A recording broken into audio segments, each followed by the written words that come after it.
Listen carefully and answer questions 1 to 5.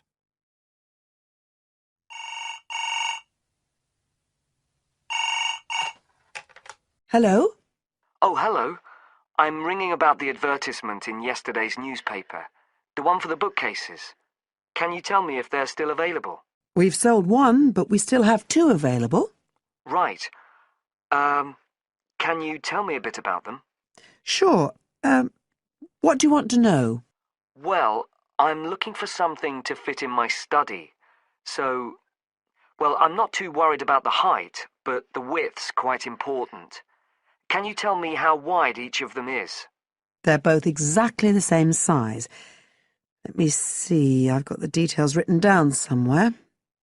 Yes, so they're both 75 centimetres wide and 180 centimetres high. Okay, fine. That should fit in okay. And I don't want anything that looks too severe. Not made of metal, for example. I was really looking for something made of wood. That's all right. They are, both of them. So, are they both the same price as well? No, the first bookcase is quite a bit cheaper. It's just £15. We paid £60 for it just 5 years ago, so it's very good value. It's in perfectly good condition. Well, they're both in very good condition, in fact. But the first one isn't the same quality as the other one. It's a good, sturdy bookcase. It used to be in my son's room, but it could do with a fresh coat of paint. Oh, it's painted. Yes, it's cream at present. But as I say, you could easily change that if you wanted, to fit in with your colour scheme. Yes, I'd probably paint it white if I got it. Let's see, what else? Oh, how many shelves has it got? 6. 2 of them are fixed, and the other 4 are adjustable, so you can shift them up and down according to the sizes of your books. Right, fine. Well, that certainly sounds like a possibility.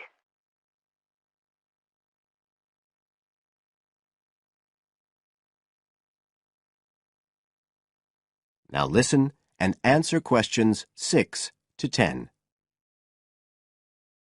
But the second one's a lovely bookcase too. That's not painted, it's just the natural wood colour, dark brown. It was my grandmother's, and I think she bought it sometime in the 1930s, so I'd say it must be getting on for 80 years old, so it's very good quality. They don't make them like that nowadays. And you said it's the same dimensions as the first one? Yes, and it's got the 6 shelves, but it also has a cupboard at the bottom that's really useful for keeping odds and ends in. Right. Oh, and I nearly forgot to say, the other thing about it is it's got glass doors, so the books are all kept out of the dust. So it's really good value for the money. I'm really sorry to be selling it, but we just don't have the room for it. So what are you asking for that one? £95. It's quite a bit more, but it's a lovely piece of furniture. A real heirloom. Yes. All the same, it's a lot more than I wanted to pay. I didn't really want to go above 30 or 40. Anyway, the first one sounds fine for what I need. Just as you like. So, is it all right if I come round and have a look this evening? Then, if it's okay, I can take it away with me. Of course. So you'll be coming by car, will you? I've got a friend with a van, so I'll get him to bring me round. If you can just give me the details of where you live. Sure. I'm Mrs. Blake. Blake. That's right. And the address is 41 Oak Rise. That's in Stanton. Okay, so I'll be coming from the town centre. Can you give me an idea of where you are? Yes. You know the road that goes out towards the university? Yes. Well, you take that road and you go on till you get to a roundabout. Go straight on, then Oak Rise is the first road to the right. Out towards the university, past the roundabout, first left. First right. And we're at the end of the road. Got it. So I'll be round at about 7, if that's all right. Oh, and my name's Connor. Connor Field. Fine. I'll see you then, Connor. Goodbye. Goodbye.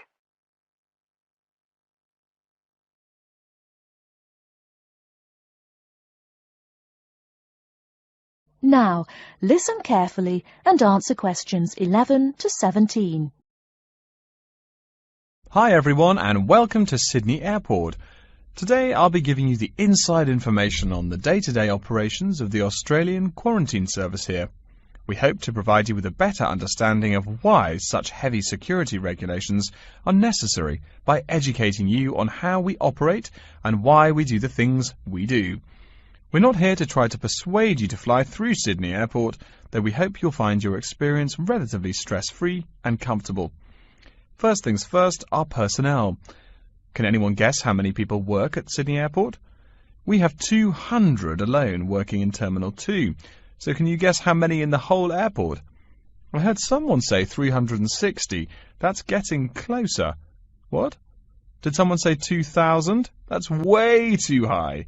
Sydney Airport actually employs 440 people. A lot, right? And about half of those employees work in security-related matters. Moving on to our not-so-human employees, let's come and see our favourite pooch, Milton. Milton is our best drug-sniffing dog on the force. He's friendly to most people. You can even come pet him at the end of our tour. Burnouts, beware though. He'll find everything. Notice that even though there are so many of us around him, Milton stays quite calm. This is the precise reason he was chosen for the job. Dogs that are chosen are not predisposed to sniff out different narcotics. That's something we teach them already. So here's a part of the airport most people never notice, the cargo transport terminal. This is where packages are shipped to and from. Normally, we ship around 4,400 packages per month. In this airport alone, over 52,000 packages were shipped in and out over the past year. We ship to and from 170 different countries. Not bad, eh? Probably it will go up to over 72,000 packages this year. And despite over 100 flights in and out of here daily, the number of lost or delayed packages is impressively low. If you send your package through here, rest assured we'll get it where it's going. Let's move on to the area most of us are familiar with, the passenger terminals. In order to be allowed into this area, you must pass through security with your ticket and, if you're travelling internationally, your passport. If you're travelling domestically, you just need a legal form of ID. If you don't have those, you will not be allowed to pass through security and board your flight. During the security scan, your carry-on items will be checked for dangerous items such as weapons, sharp objects, and liquids that exceed our specified limit. If you attempt to pass any of the prohibited items on this list posted at the entrance, you are still allowed to board the plane, but you'll be given a warning and your item will be confiscated. Don't worry, we will not arrest you for having too much shampoo in your bag or anything like that. We also search your carry-ons and parcels for any perishable items. We prohibit the transportation of local vegetation and prohibit parcels containing any insects in them. You may or may not have learnt about this in biology class, but when some plants are introduced to a new environment, they spread wildly and wipe out the current species around it. It is important to control the introduction of new plants into an ecosystem, so we must prohibit the transport of any fertile seeds. So what happens to parcels containing possibly suspicious items? It's of course something we do not take lightly here. If an object passes through the scanner that appears suspicious in any way, it is separated out for manual search by a member of our trained security personnel. If an illegal plant or simple sharp object like a pocket knife is found, it is simply disposed of in our biohazard waste containers, and the package itself is returned to the sender, or passenger if it is for a passenger flight. More serious weapons are reported to higher authorities for investigation.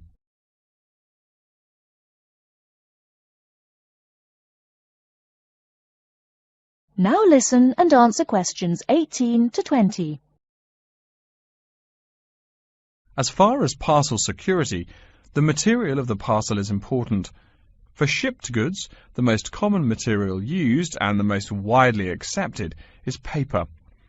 Make sure it is packed sturdy enough with no rips or tears. We've definitely had packages rip open before due to haphazard packing. A more common problem, though, is the package labels. When an item does not make it to the right place, this is the most common reason. The label may not be in the right place or marked clearly enough. If you're receiving any items from abroad that must be declared, please remember our guidelines in order to ensure the timely delivery of your item. Make sure it is packed correctly, and we ask that you notify customs between 2 and 10 days within the item's scheduled arrival date. Okay, before we move on, are there any questions?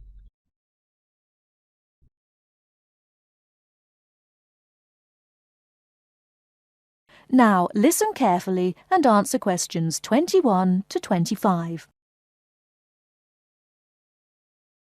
Welcome to Orientation Week. Today I am here with the captain of our school's women's gymnastics team. Her name is Elizabeth Rain, and she is a fourth-year student. I hope you can all see her as an example of a responsible student and athlete, a role model for everyone. Hi, Elizabeth. Thank you for stopping by our Orientation Week. Thank you for having me. Welcome to our university, everyone. If there are any of you thinking about joining our school's athletic program, I would strongly encourage you to do it. Being a part of the gymnastics team has been one of my best experiences during my time at this school. It has taught me so much about teamwork and friendship, and has even taught me how to improve my academics by prioritizing my time. I have some questions that I am sure the students will want to know the answers to as well. First of all, how did you find the time to do well in classes as well as train for gymnastics? Prioritizing is the key. You must be very organized. Every day I wake up and I know what I must do for the day. I plan things in order of importance.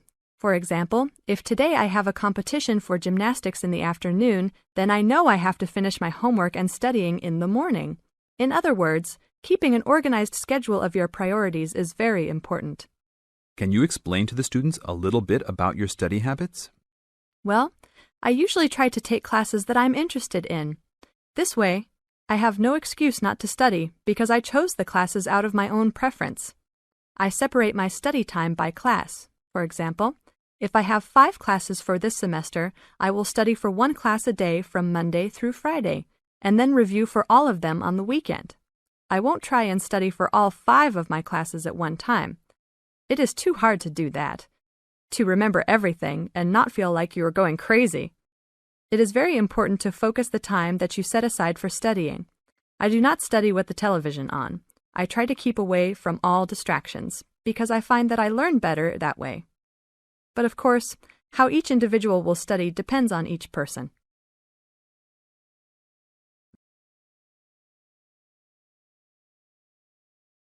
Now listen and answer questions 26 to 30.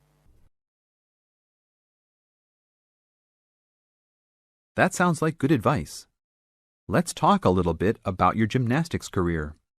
How long have you been doing this sport for, and what has been the best moment of your college participation? Well, I've been participating in gymnastics since I was a kid. My parents got me involved in the sport.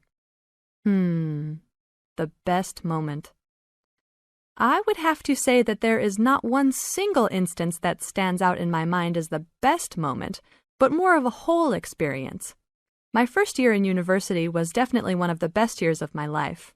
I met my best friends that year and really learned to grow up and be independent. Our team went to the national championships that year, and it was an incredible experience, so I would count the whole year as my best experience in college. How about the worst moment? It is true everyone goes through bad experiences. My worst experience would have to be the fall of last year when I broke my wrist. I was unable to participate in sports for the remainder of the year and had to learn how to write with my left hand. I guess when I look back at it, though, even though I wouldn't wish this to happen to anyone, this experience definitely made me stronger as a person. It taught me to look at life with a new perspective and to really value the friends and family that are important and close to me. Thanks for your time, Elizabeth. Do you have anything else you want to tell the new students? Just have a good time. Don't stress out too much, but be responsible for your actions. Work hard and play hard. That's my motto for life.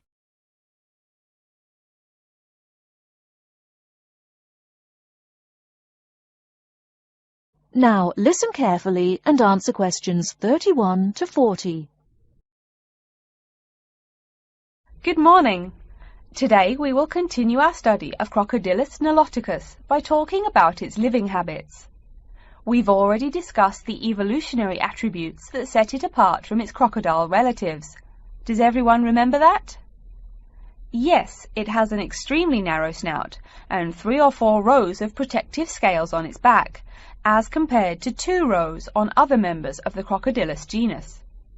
Let's take a look at how these carnivorous man-eaters live, where they live, and finally, whether they really deserve their vicious reputation. To start, I'd like to address a great question posed to me by a student during yesterday's office hours. We talked about the distribution of crocodiles in Africa and saw that they are highly concentrated in the south and west of the continent. This student noticed that on the map displaying the distribution of crocodiles across Africa, there were no crocodiles in the northern region, and found no mention in the literature of the existence of crocodiles in the north of Africa. Why might there be no crocodiles in North Africa? Let's save this question for later in the lecture.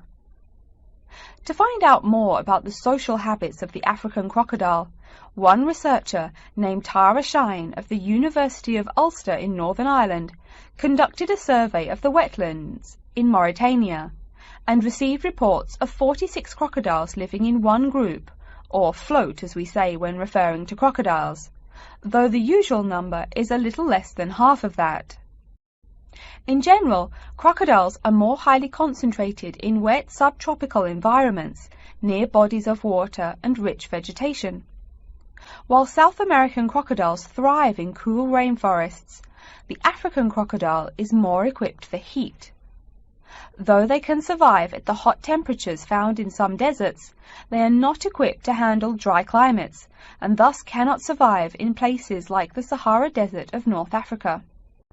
As cold-blooded animals, crocodiles' core temperatures fluctuate from their average of 38 degrees Celsius as external conditions change. Thus, they need to avoid extreme temperatures. Others live an underwater life, keeping a body temperature close to that of the water. As their own unique method of regulating their body temperatures, some African crocodiles have made dens by digging holes in the ground to provide themselves with a cool, dark place to retreat from the hot African sun. Speaking of the hot African sun, let's go back to the question asked at the beginning of the lecture. We know that there used to be crocodiles in northern Africa, yet today there are none. What are some possible explanations for this? Some students have suggested that the African crocodile has evolved from a desert creature into a wetland creature, thus causing them to migrate south for more appropriate conditions. Others presume that the crocodile was hunted out of northern Africa by a fiercer predator. While these are intelligent guesses, the real story is a little bit different. The key to this migration is that the Sahara Desert did not always cover the north of Africa. About 8,000 years ago, the land was fertile wetlands, perfect for breeding crocodiles. Over time, though, the area dried out and the wetland slowly turned to desert, leading the African crocodile to migrate south to the marshlands they call home today. Some crocodiles did, however, adapt to living in dry conditions. In Mauritania, some crocodiles have learned to survive in an area where they can go up to 8 months with no water, by spending the driest of times in what's called a torpor, or short period of hibernation. To utilize every bit of rainfall, these desert crocodiles dig underground caves that collect runoff, thus staying cool and hydrated. During the mating period in November and December, males attract females to their viciously protected territory through a number of behaviors that range from snapping their jaws all the way to sending infrasonic pulses through the water. Afterwards, the female digs a hole up to 60 centimeters in depth to store the eggs for an 80-day incubation period. The female protects these eggs during the period, and sometimes even helps crack the eggs with her snout at the end. These teeth-gnashing carnivores are softer than we think. Although these vicious creatures have attacked humans on a few occasions, the residents are not afraid of them. In fact, they show a great deal of reverence towards these wondrous creatures. Some say that crocodiles bring water to their habitat, so if they leave, they will bring the water with them.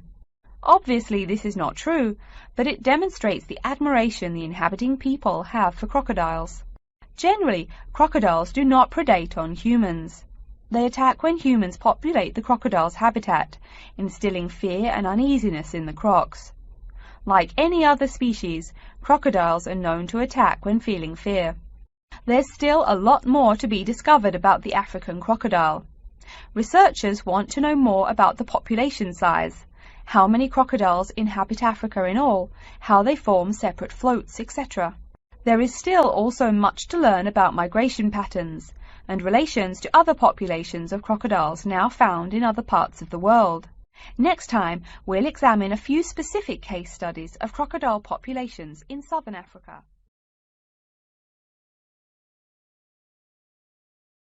You now have half a minute to check your answers.